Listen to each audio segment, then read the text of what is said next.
estamos começando a TV Ágape, a TV da sua família. Você já está acostumado, toda quinta-feira às 21 horas estamos aqui no YouTube.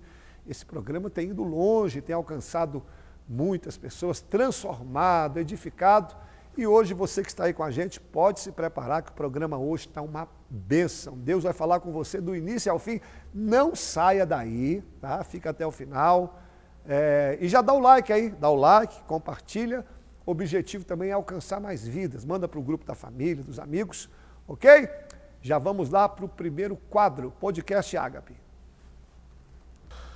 Meus irmãos, nós estamos aqui no Podcast Ágape, esse quadro que é carro-chefe aqui do programa. Toda semana a gente recebe alguém especial. E hoje nós temos aqui o privilégio de receber o Jaider e a Laís. Eles fazem parte da liderança do Ministério de Casais aqui da igreja, ao lado do Jonas e da Samara, do Gabriel e da Amanda. E hoje nós iremos bater um papo sobre isso, sobre um evento que vai acontecer aqui na igreja e a importância de falarmos sobre família, sobre a rede de casais. E hoje o assunto vai ser sobre isso. Jaider, aperta minha mão aqui. Seja bem-vindo. Laís, seja bem-vinda. Obrigada, pastor. O microfone só está com a Laís, então por isso que ela vai ser a portadora aqui. Laís, dá umas boas novas aqui, pessoal. Já cumprimento a turma que está com a gente. Então, gente, para mim é um prazer estar aqui. O pastor nos solicitou, né, pediu para que a gente viesse para esclarecer algumas dúvidas, as dúvidas mais frequentes e também passar para vocês o convite do nosso evento, dia 11. É o evento do Dia dos Namorados, que vai ser um jantar romântico, ele é tradicional aqui na nossa igreja. Se você ainda não veio, você é nosso convidado, com certeza você não vai se arrepender. Além de ser edificado, depois terá uma janta também, que é top, né, pastor? Isso aí, então eu aguardo você. Se você quiser participar com a gente, pode procurar o Jaider, Laís e os outros líderes que eu acabei de falar. Pessoal, vamos lá para a gente começar o nosso bate-papo. O bate-papo aqui hoje é sobre família, sobre rede de casais. Eu já quero começar a fazer a primeira pergunta para ela. Quais são as maiores dificuldades que as famílias enfrentam nos dias de hoje? Sabemos que a família, ela é uma instituição do Senhor, mas o que ela está sendo contra-atacada hoje através das mídias, das pessoas. E quais são as maiores dificuldades que as famílias enfrentam? Para a gente já aprender aqui com vocês. Então, pastor, assim como o senhor falou, que ela vem sendo atacada, né, pelas mídias, pelas ideologias que estão sendo pregadas no mundo, né? Então, um dos pontos que eu destaquei são as distrações do mundo, justamente isso. Às vezes a gente fica distraído tanto com as aflições, né, com o trabalho, a gente se distrai tanto com as redes sociais e a gente esquece de prezar o que é importante, né? Que é o dia a dia da nossa família. Sim, sim. Um outro ponto que eu destaquei é a falta do diálogo, que é muito importante para um casal, porque ninguém adivinha, né? Eu não adivinho o que o senhor está pensando, eu não adivinho o que o Jair está pensando, se a gente não conversar. Porque às vezes a gente passa por uns conflitos que a gente quer que a pessoa entenda o que a gente está passando, mas a gente não conversou, então é impossível de resolver. E a falta de comprometimento também, tanto da esposa como do esposo, porque quando você não se empenha no seu relacionamento, ele é frustrado, né? Claro. Um relacionamento morno. Então é importante a gente ser comprometido, perguntar como que está as coisas, está tudo bem, o que eu posso te ajudar. E outro ponto que eu destaquei é a correria do dia a dia, que volta nas prioridades, né? Sim. Às vezes é tudo muito corrido. Eu tenho que levar o meu filho na escola, na mesma hora eu já tenho que trabalhar. Coisa. É problema o dia inteiro, é boleto o dia inteiro, né? E quando chega em casa é a família. Que todas as nossas energias foram direcionadas para o trabalho, para outras coisas. E a família, que é o foco principal, fica de sofre lado, com né? isso. Segundo né? plano. E as prioridades erradas, que voltam nesse mesmo ponto, né? Isso. A prioridade, uma vez eu li um livro, que isso mudou minha vida também sobre prioridade. Ele faz uma pirâmide, ele coloca assim, Deus acima de tudo e de todos. Depois é a família, né? E depois trabalho, igreja, amigos, pessoas que o mundo ensina, né? Primeiro, Deus nem existe para eles. Primeiro. Segundo, é o seu trabalho, é aquilo que você se empenha. E se der tempo, a família. E tem uns que colocam até os amigos à frente. Exemplo, trabalha o dia inteiro, quando chega final do dia, ao invés de ir para casa, vai para um bar ou vai para um futebol. Né? Não que seja errado para quem gosta de futebol, mas, poxa, passa o dia inteiro fora. Ou leva a esposa, mas tem que ter um tempo, né, de qualidade com a família. Isso. Depois não sabe por que o amor esfria. Ah, é que eu deixei de amar. Não, não é que deixou de amar. É que você inverteu as prioridades. Né, Laís? Um outro ponto que você disse aí que eu gosto é o diálogo. Isso aí é uma coisa que o inimigo tem roubado. Eu acho até engraçado quando a gente faz um evento de famílias assim, muitos casais sentam na mesa, eles estão tão distantes um do outro que não tem assunto. Não tem, pode reparar, não tem mais diálogo. Às vezes você vai no restaurante mesmo, está o marido e a esposa, não tem conversa. Aí um começa a mexer no celular, vai daqui, vai de lá. Às vezes tem que sair até com amigos para ter assunto. Sendo que o diálogo, como você mesmo disse, é a única forma que nós temos de resolver os problemas, de saber o que o outro está passando. Então, você foi muito sábia, foi muito bacana esse ponto de vista aí. Né? Laís, em cima desse mesmo raciocínio, de que maneira a igreja pode ajudar o casal a superar essas dificuldades? Porque a igreja, assim como a família, ela é uma instituição criada por Deus. A igreja não é coisa de homens, a igreja foi plantada pelo Senhor. E vocês que estão à frente, né, desse ministério, de que maneira que a igreja pode contribuir para as famílias vencerem esses problemas citados aí? Então, pastor, não só para vencer essas dificuldades, mas em tudo, quase tudo na nossa vida. Se a gente olhar para Jesus, em tudo que a gente olhar para Jesus, nós vamos tirar lições. E sempre, Jesus ele nos ensina com amor, ele nos ensina a perdoar, ele nos ensina a ser manso, né? E o principal, ele nos ensina a servir. E aqui na igreja, nós somos alimentados com palavras voltadas para esse sentido. Sentido de amar, sentido de perdoar, de servir. Aqui nós somos estimulados a servir uns aos outros. Verdade. Só abrindo um parênteses, Laís, quantos casais que eu já ouvi de testemunhos, Laís, às vezes chega aqui na igreja brigado um com o outro, às vezes na hora de vir para o culto, alguma coisa, mas chega aqui sem conversar, fica longe do outro, até está perto do culto, mas longe. Quando termina o culto, através do louvor, da palavra, aqui das orações, Deus usa esse ambiente aqui para trazer paz, né? A gente vê a importância da igreja, a importância dos cultos. Isso aqui eu já ouvi inúmeras vezes. Pastor, domingo eu fui ao culto, estava bravo com a esposa, com o marido, e depois do culto a gente sai abraçado, sai se perdoando. A importância disso que você está falando, que é esse ambiente, né, que nos ensina a servir, a orar, bacana. É quebrando o nosso coração. Pode dar sequência, só te deu uma interrompida. Então, é como eu disse, Jesus ele ensinou muito com amor, não é com, como se diz, apontando o dedo, nem julgando, né? Nem guardando amargura no coração. E aqui na casa do Senhor, nosso coração é quebrantado e a gente é confrontado diariamente, que a palavra de Deus, ela conforta e confronta. É, né? Verdade, isso aí. E com confronto, a partir do momento que seu coração está aberto, você tem mudança. Você muda o seu pensamento. Porque, um exemplo, vamos supor que vocês dois estão em crise. Toda família tem suas crises, todas, não importa se é cristão ou não.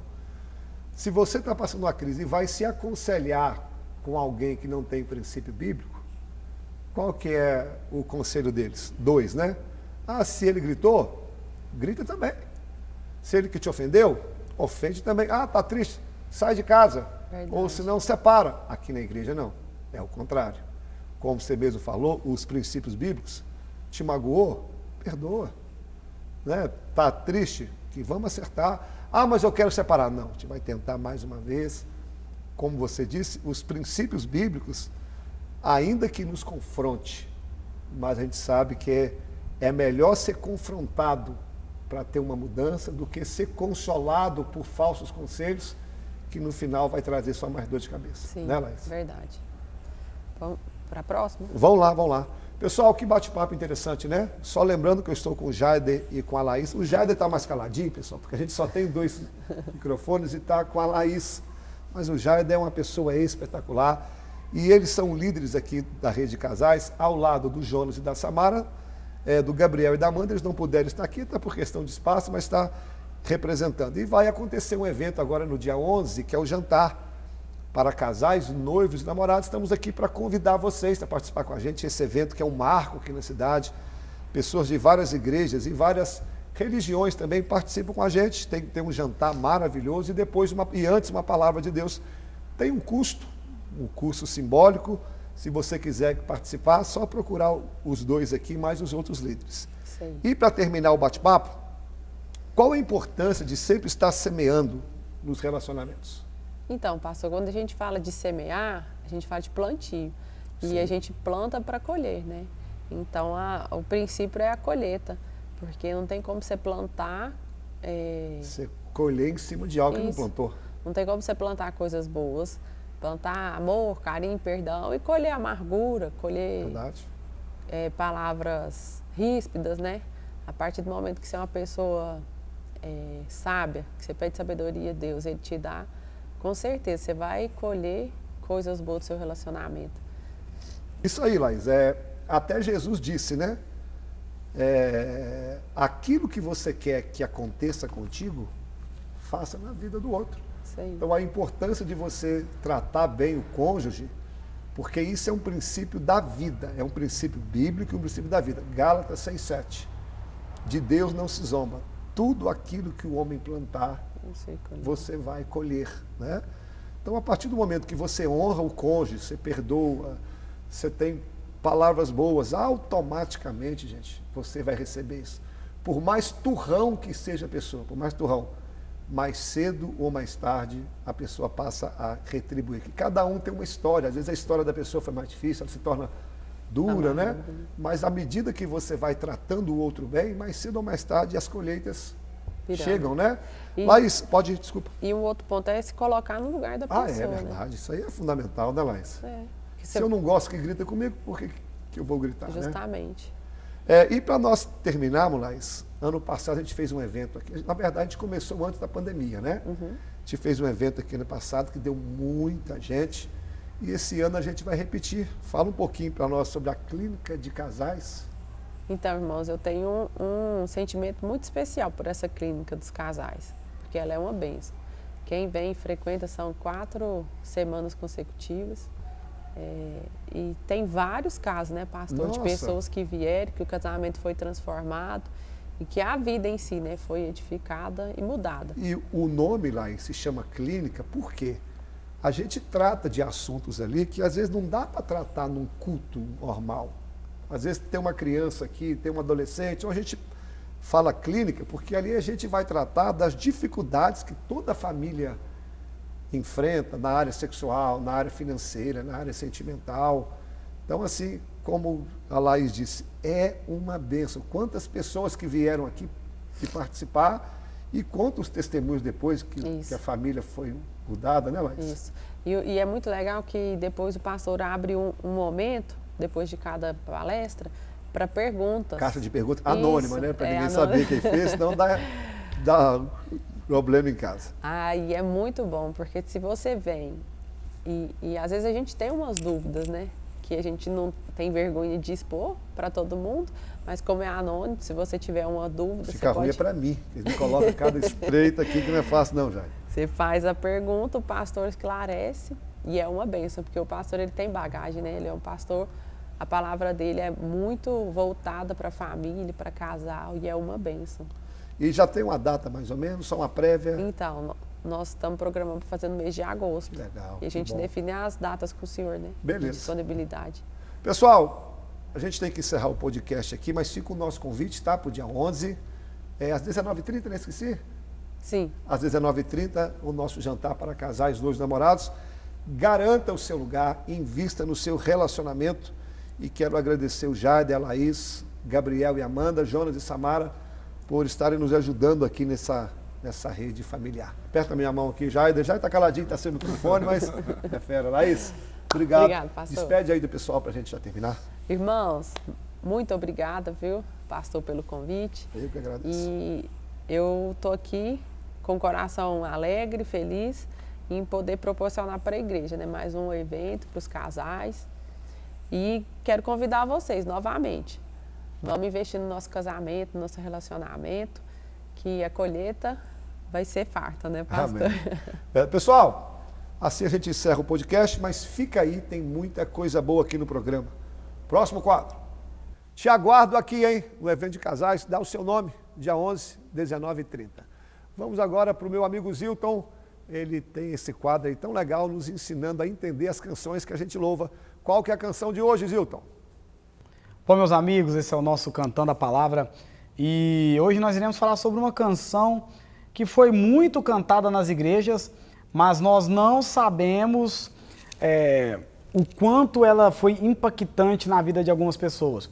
Foi uma canção da nossa cantora muito conhecida como Midian Lima. Ela é quem gravou algumas músicas como Jó, Prioridade, Olharei para o Alto, e ela também é cantora e pastora da igreja Advec. A canção Não Pare, ela fez um sucesso extraordinário, foi no ano de 2019, ela ficou no top 1 do Brasil a nível nacional. E, portanto, hoje eu resolvi analisar essa canção para nós vermos o quão bíblica ela pode ser ou o que distou um pouco da palavra. A letra ela foi escrita pela cantora Priscila Paula, autora de algumas canções que veio de pregações da sua mãe.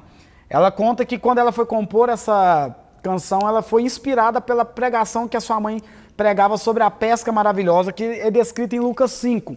E enquanto ia sendo ministrada a palavra, falando das frustrações no sentido espiritual na vida das pessoas que estão com sua rede parada, ela saiu de lá com o refrão pronto praticamente.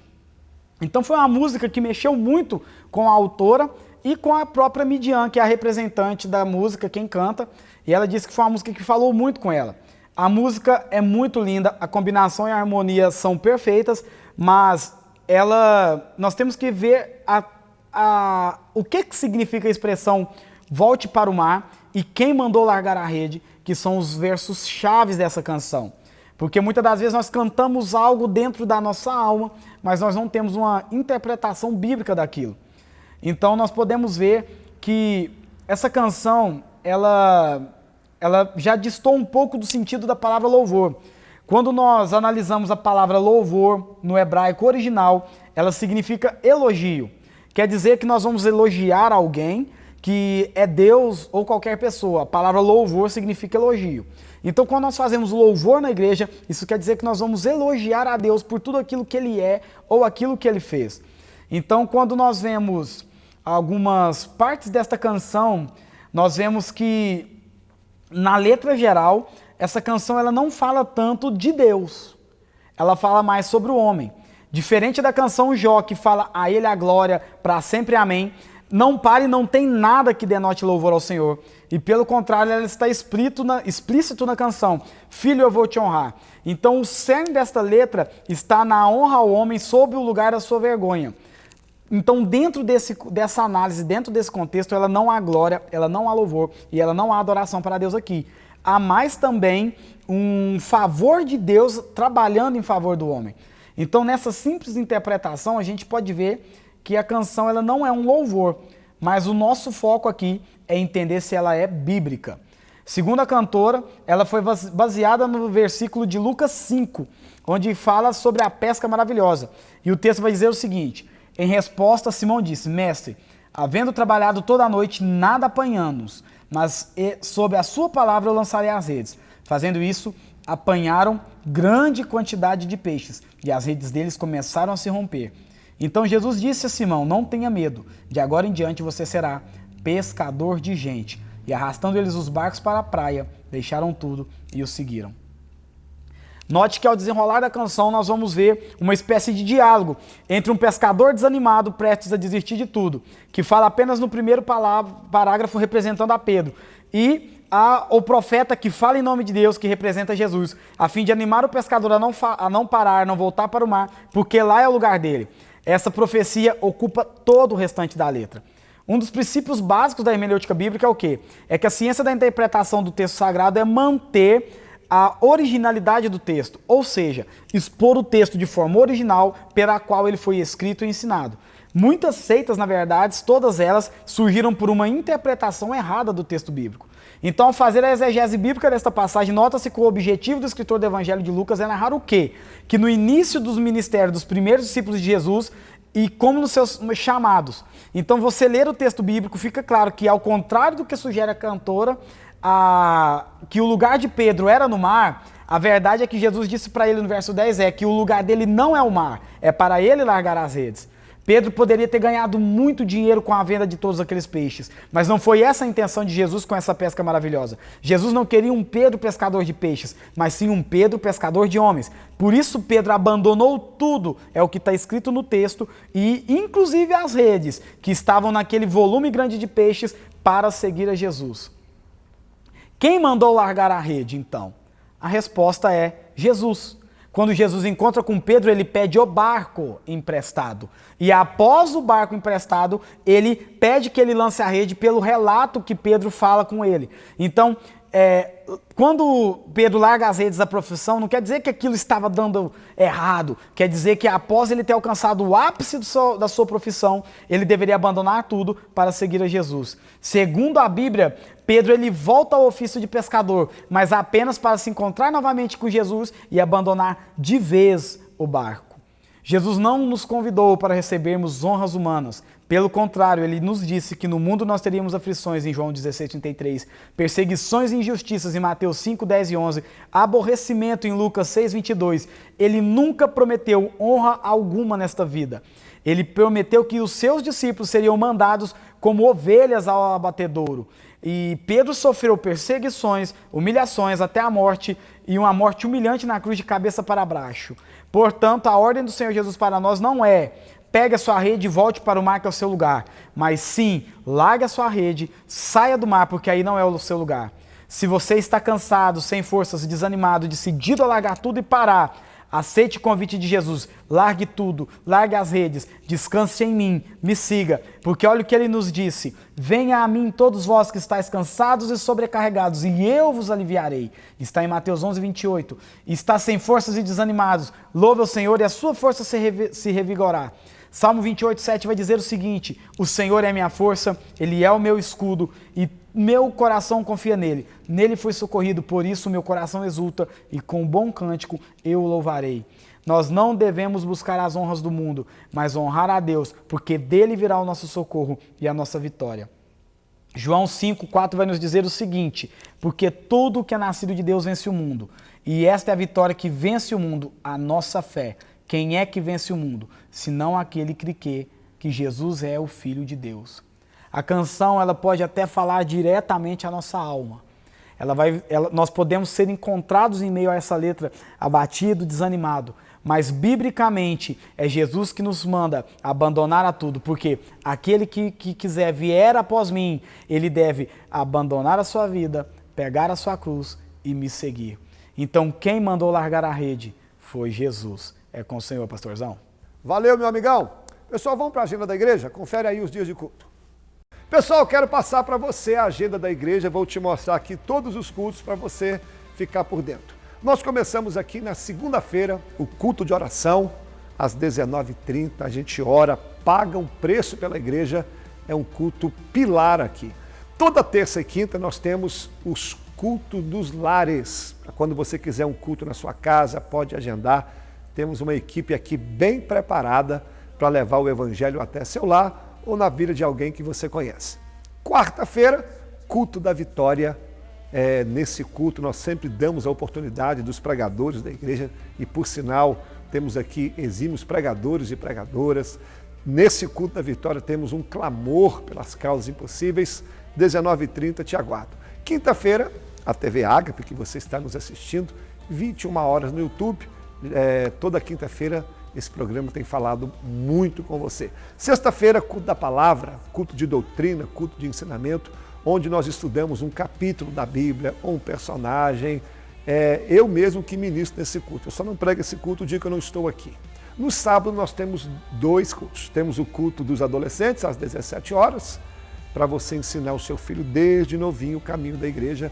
E às 19h30, culto dos jovens, culto da mocidade. Os jovens se reúnem aqui e é uma bênção só. Domingo, 9 horas da manhã, a nossa escola bíblica, onde nós nos aprofundamos mais num tema, num livro da Bíblia, numa carta. É onde a gente cresce mesmo espiritualmente falando nas Escrituras. Porque a gente separa um tempo maior, né? E domingo à noite, culto da família, onde nós celebramos ao Senhor, ouvimos uma palavra de esperança e colocamos a nossa semana nas mãos do Senhor. Aqui a agenda da igreja, não esquecendo que nós temos um programa de rádio, às 14 horas, na Rádio Cultura, é só você sintonizar lá. Essa é a agenda da igreja, aguardo você, Deus te abençoe, forte abraço. Já deu like, já compartilhou? Bora alcançar mais vidas? A Adrila agora está com um texto também especial para nós, um quadro novo. Qual que é a mensagem de hoje, Adrila? Olá, meus amigos, cumprimento vocês com a paz do Senhor. Hoje eu estou aqui mais uma vez para gravar o Personagens e Passagens Esquecidas da Bíblia. E hoje eu quero falar sobre um personagem que, particularmente, eu nunca ouvi ninguém falar sobre ele. Se você já tiver ouvido, que bom, vamos compartilhar aí do que a gente pode conhecer através da Bíblia, né, sobre ele. Abra sua Bíblia lá em Atos 9, nós vamos ler do versículo 32 a 35. E vamos conhecer sobre um personagem que se chama Enéas. Não sei se você já ouviu falar. Pedro viajava por toda parte e foi visitar o povo santo que vivia na cidade de Lida. Ali encontrou um paralítico chamado Enéas, que permanecia de cama há 8 anos. Pedro disse: Enéas, Jesus Cristo cura você. Levanta-se e arrume a sua maca. E no mesmo instante ele se levantou. Todos os moradores de Lida e de Saroma viram Enéas e no mesmo instante se converteram ao Senhor. Então, essa é a história de Enéas. Não se relata mais nada sobre ele na Bíblia. A idade, como ele era, o que ele fazia, qual era a personalidade dele, nada se fala sobre ele. As únicas informações que nós temos sobre ele é que ele vivia em Lida, que ele vivia na cama como um paralítico há 8 anos e que ele foi curado instantaneamente e ainda levou muitas outras pessoas a se converterem aí com seu testemunho. Mas mesmo com pouca informação, Enéas ainda pode nos ensinar. Essa passagem, né, no geral, que muitas das vezes é esquecida aí na Bíblia, não é tão comentada, pode nos ensinar. Primeiro ponto, queria que você percebesse que Pedro ele viajava e ele foi intencionalmente até Lida, que era onde Enéas estava morando naquele momento. Então, primeira coisa que eu gostaria de falar com você, o seu socorro vai chegar, e ele vai chegar de forma intencional. Não sei se às vezes você está passando por uma luta, por uma tribulação, por alguma enfermidade, por alguma coisa terrena aqui no dia a dia, mas saiba que quando for para ser o momento de Deus cumprir, de Deus fazer algo na sua vida, não vai ser uma coincidência, não vai ser, por acaso, mas vai ser intencionalmente que Ele vai te visitar e vai fazer alguma coisa pela sua vida.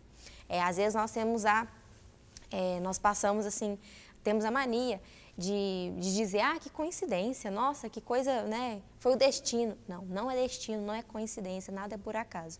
Deus, Ele pode chegar nas nossas vidas intencionalmente e Ele faz isso intencionalmente.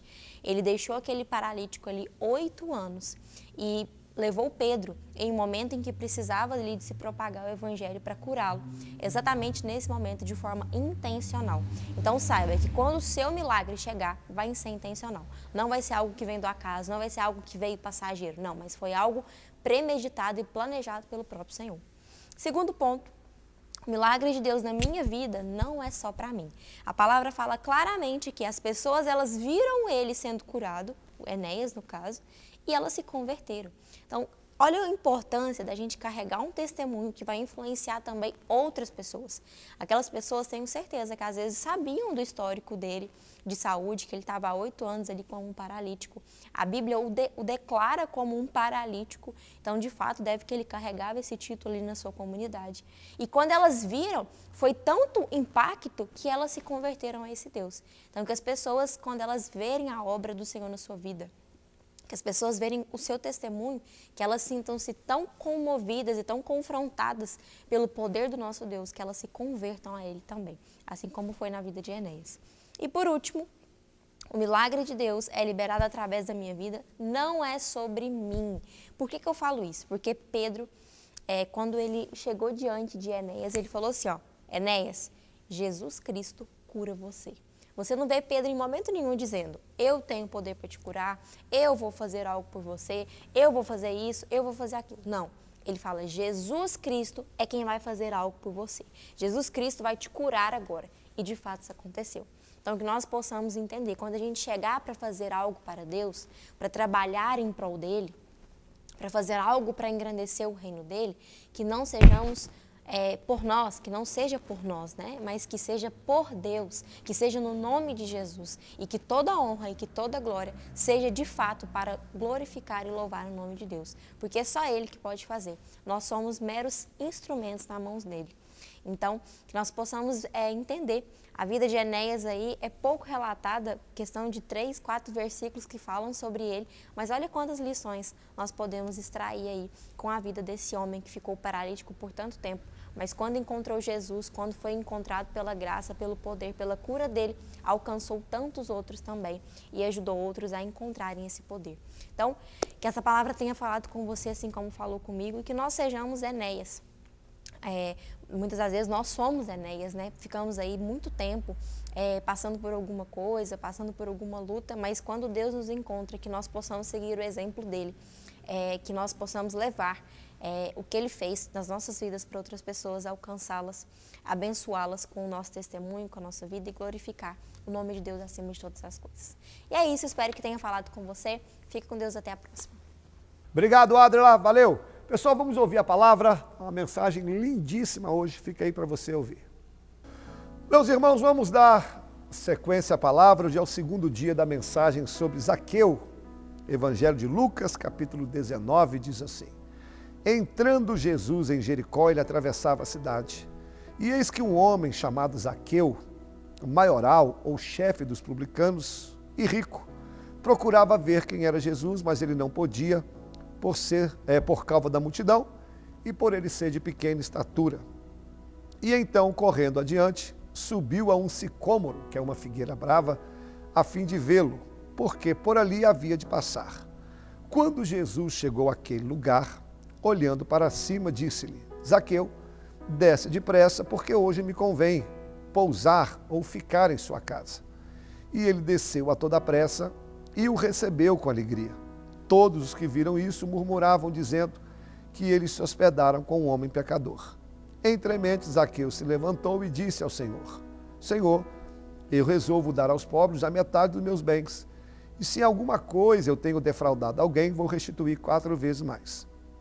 E então Jesus lhe disse: Hoje houve salvação nessa casa, porque este também é filho de Abraão. Porque o Filho do Homem veio buscar e salvar aqueles que se haviam perdido. Essa é uma história muito conhecida, virou hino de louvor, as classes de crianças. Zaqueu é muito ensinado por ele ser de pequena estatura, enfim, é uma história muito conhecida e eu amo muito a história de Zaqueu, que tem lições riquíssimas para nós.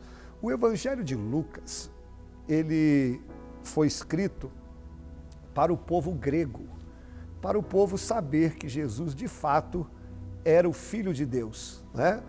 E Lucas, ao escrever o seu evangelho, Lucas é um camarada muito inteligente, ele era médico, ele não andou com Jesus, ele andou com Paulo.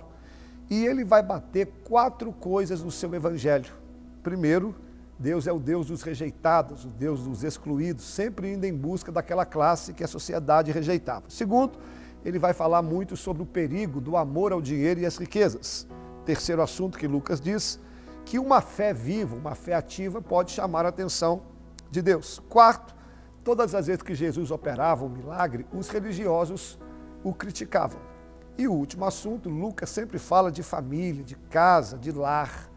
E essa história de Zaqueu, ela vai abranger tudo isso. Vai falar dos 5 tópicos que Lucas foi inspirado por Deus para falar. Deus é aquele que vai em busca dos rejeitados. A riqueza impedia que Zaqueu visse Jesus. Mas Zaqueu vai ter uma fé ativa que vai aproximar de Cristo. Logo após a sua salvação, os religiosos irão criticar Jesus. E por último, Jesus vai para a casa de Zaqueu. Então repare que a história de Zaqueu é como se fosse um pequeno resumo do Evangelho de Lucas. Semana passada, na introdução, eu disse que Jesus está a 1 semana da sua morte. Ele está indo para Jerusalém para se entregar e cumprir o seu propósito. E antes de ir, ele vai passar por Jericó. Isso aqui não foi por acaso, como nada na Bíblia é por acaso. Jericó era conhecido por 2 motivos. Primeiro, ali moravam-se muitos sacerdotes. E segundo, era um lugar de prostituição, um lugar de muita promiscuidade, um lugar devasso. E era um lugar também de maldição, porque em Josué capítulo 6, 26 e 27, Deus havia dado uma ordem que ninguém poderia levantar aquela cidade. Se alguém levantasse, iria ser amaldiçoado. E alguém levanta e depois daquele dia a cidade estava debaixo de maldição. E Jericó também era um lugar baixo, um lugar, geograficamente falando, é um dos lugares mais baixos da terra. E Jesus, antes de ir para a cruz, olha que interessante, antes de se entregar, ele vai passar em Jericó. E não é por acaso, ele vai passar no lugar mais baixo, um dos lugares mais baixos da terra. Ele vai passar no lugar da maldição. Por que ele vai ali, pastor? Não é por acaso, ele vai ali porque tem 2 pessoas precisando de um milagre. Ele vai salvar o cego de Jericó, o cego Bartimeu, que está no capítulo anterior. E ele vai salvar Zaqueu, que era o publicano. Tanto o cego quanto o publicano, tanto Bartimeu quanto Zaqueu, eles eram rejeitados pela sociedade, a sua vida estava destinada ao fracasso. Mas por causa desses homens, Jesus desce lá naquela cidade, Jesus vai no lugar da maldição, Jesus vai no lugar baixo para que a sua graça nos alcance. Por quê? Não há lugar tão baixo que a graça de Deus não nos pegue. Não há lugar tão amaldiçoado que a graça de Jesus não nos purifique. E aqui nessa palavra, Deus está falando com alguém. Talvez você está numa Jericó, você está num lugar difícil, num lugar complicado. A sua vida tomou um rumo que você não esperava. Mas olha para esse texto. Jesus, ele pode mudar a tua história. Ele vai nesses lugares mais difíceis só para nos resgatar, só para nos salvar. Você que me vê pregando aqui no ano de 99 para 2000, eu estava vivendo numa Jericó, uma vida complicada, uma vida totalmente bagunçada, meu relacionamento indo de mal a pior, minha vida mal, que Jericó eu estava vivendo. Mas Jesus foi ali para me resgatar, Jesus mudou minha vida, a graça dele me alcançou e hoje eu estou aqui pregando para vocês. E agora deixa eu entrar na segunda parte dessa mensagem. Quem é esse segundo personagem que Jesus salva ali? O nome dele é Zaqueu. Zaqueu significa puro, mas de puro, Zaqueu só tinha um nome. A Bíblia vai dizer algumas coisas sobre ele. Primeiro, diz que ele era publicano. O que é o publicano? Você sabe que Israel estava debaixo do jugo de Roma. E Roma cobrava impostos dos seus moradores. E o publicano era aquele que trabalhava para Roma para colher os impostos. E geralmente era alguém do seu país. Então Zaqueu, ele era um judeu que trabalhava para os romanos. E a maioria dos publicanos, eles eram ladrões. Por quê? Vamos supor que Roma cobrasse R$100, um exemplo, né? E ele te cobrava 150. 100 ia para Roma e 50 ficava para o bolso dele. E por causa disso, a maioria deles eram ricos. Porém, eles eram odiados. Os judeus detestavam os publicanos. Todas as vezes que eles encontravam com o publicano, eles falavam traidor. Como é que você pode negar a gente e trabalhar para esse povo infiel? Você não nos ama, você é um traidor, você é um covarde. Como você pode negar o nosso Deus por causa da riqueza desse povo pagão? Os publicanos, eles eram tão odiados, que eles eram proibidos de cultuar a Deus. Um publicano não podia participar da sinagoga e nem ir ao templo. Os publicanos eram comparados na mesma classe das prostitutas e dos gentios. Olha só a vida de um publicano. Eles não poderiam participar das mesmas conversas, das mesmas mesas, eles eram excluídos de tudo. Olha só, e a Bíblia vai dizer também que ele era chefe dos publicanos. Como assim, pastor?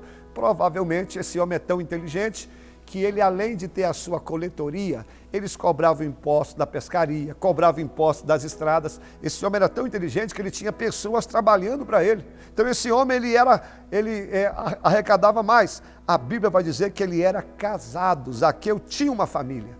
Olha só, então nós aprendemos quem é Zaqueu, um publicano, um homem rico, um homem bem conceituado, um homem resolvido na sua vida, que ele era rico e tinha sua família. Se você olhasse para Zaqueu de longe, você falava, esse homem está resolvido. esse homem deve ter uma vida perfeita. Mas o texto vai dizer que ele procurava ver quem era Jesus. Aqui está o charme para nós falarmos da segunda parte. Pastor, o que o senhor quer dizer? Eu quero dizer que apesar da riqueza, apesar da família, apesar do status, apesar de tantas coisas, Zaqueu era infeliz. Por quê, pastor? Porque, querido, ele queria ver Jesus. Certamente ele já ouvido falar de Jesus. Ele ouvia falar do Salvador, porque Zaqueu, ele era judeu, gente, ele sabia que um Salvador iria chegar, e a fama de Jesus chegou primeiro, e agora Zaqueu quer ver Jesus. Por quê, pastor? Porque não tem dinheiro, não tem família, não tem pessoas, não tem posições que possa ocupar o lugar de Jesus nas nossas vidas, não tem nada que possa tirar e ocupar aquilo que Jesus fez em nós. Você pode ter tanta coisa, você pode ter um nome bonito, você pode ter casa linda, pode ter sua conta bancária lotada de dinheiro, mas nada substitui a presença de Jesus. É Jesus que nos alegra, é Jesus que nos completa, é Jesus que Ele é tudo para nós. Jesus é aquilo que nós precisamos para viver. Talvez eu estou pregando para alguém agora, você chegou num momento da sua vida, você tem a sua coletoria, você tem sua família, você tem seu emprego, você tem um carro, você tem tanta coisa, as pessoas olham para você e dizem, esse camarada está com a vida boa, mas no fundo, você sabe que está faltando algo, você sabe que sem Jesus não dá. Há muitos anos atrás, meu telefone tocou, eu não conhecia, o número não estava salvo, alguém falou, tu és o pastor Alisson? Falei, sou eu mesmo. Ele falou, eu sou o fulano. Esse fulano era um empresário muito conhecido aqui em Patrocínio, até hoje. Ele falou, você poderia me fazer uma visita? Eu falei, posso. Agendei um dia com ele. Quando eu cheguei na casa dele, irmãos, pensa, aqui não é casa não, aquilo é um palácio. Misericórdia, só carro lá, tinha uns 3, 4 e carro de marca boa. A casa do homem era um espetáculo, os degraus da escada dele eram enormes. Ele me recebeu e falou, pastor, senta aqui que eu vou buscar a minha família. Um sofá que parecia uma cama. Mas você tem que ver que casa linda. Deu uns 2 minutinhos, chega a esposa dele com os olhos fundos, escuros. Eu olhei para o pulso dela, o pulso cortado. Chegou o filho dele, mais ou menos 19 a 20 anos, com aparência triste. E ele desabafou e falou, pastor, eu trouxe o senhor aqui, eu vi falar do senhor, fala muito para a família. E eu estou vivendo uma batalha aqui em casa, pastor. A minha esposa é o 3º ou 4º suicídio que ela já tenta. Dessa vez ela só que não morreu porque a gente chegou na hora. O meu filho não sai do quarto, uma depressão. E foi contando as batalhas, pastor, e a gente não tem motivo. Olha só, a gente tem casa, tem carro, tem tudo bom, mas está faltando alguma coisa, uma angústia. E ele usou uma frase que eu nunca esqueci. As pessoas olham para nós, pensam que a gente tem uma vida linda, uma vida boa, mas pastor, eu trocaria tudo que eu conseguia ter hoje só para ter paz. Eu trocaria tudo para ter uma família feliz, para eu ter paz aqui na minha casa. O que é, pastor? Aí eu olhei para ele e falei, rapaz, eu vou ter que te falar uma grande verdade. O que vocês estão precisando é de Jesus. Porque você tem uma casa, mas só Jesus pode te dar um lar. Você tem pessoas ao teu lado, mas só Jesus pode te dar família. Você tem uma cama bonita, mas só Jesus pode te dar o sono. Você tem a despensa cheia, mas só Jesus pode te saciar. Você está precisando de Jesus, que sem Jesus a gente não é nada.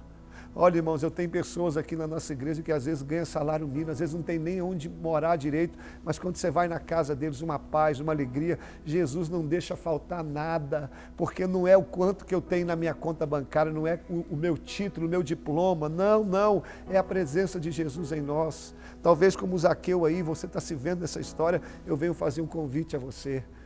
Entregue a tua vida para Jesus, busca Jesus, vá até Jesus, porque somente Ele tem as respostas que a gente precisa, somente Ele sacia a nossa alma, somente Ele pode mudar as nossas vidas.